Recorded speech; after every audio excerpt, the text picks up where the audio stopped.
On March 10th, 2020, roughly 3-4 days before, well, I'm out in San Francisco. That was 3 or 4 days before everything out here shut down for COVID. Joe Rogan interviewed a doctor, a disease expert, infectious disease epidemiology, a guy named Michael Osterholm.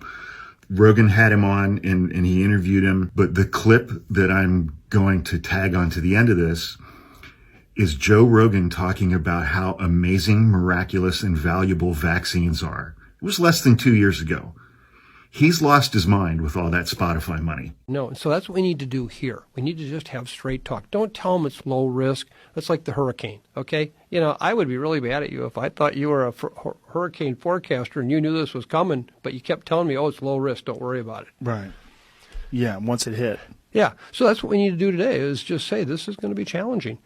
And we're going to get through it, though. We are going to get through it. I hope this wakes people up to the value of vaccines, too. There's so many wackos out there that think that vaccines are, a scam or they're dangerous or there's so many people out there that won't vaccinate their children. As this TikToker has demonstrated, Joe Rogan used to be a big advocate of vaccines, but now he's doing this weird character arc where he is skeptical of the coronavirus vaccine and seems to think that he doesn't need it.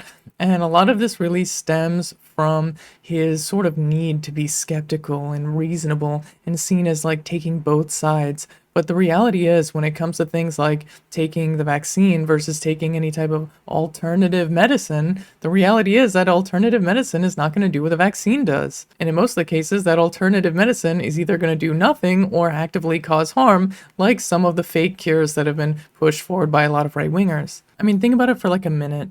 If one of your friends walks up to you and says, oh my goodness, I just found this new information that like coffee cures cancer or something, and you're skeptical of that and say, hey, I think we should maybe do a little bit more research and see if that's true. That's like a reasonable amount of skepticism. And in that situation, it's actually very good to be skeptical.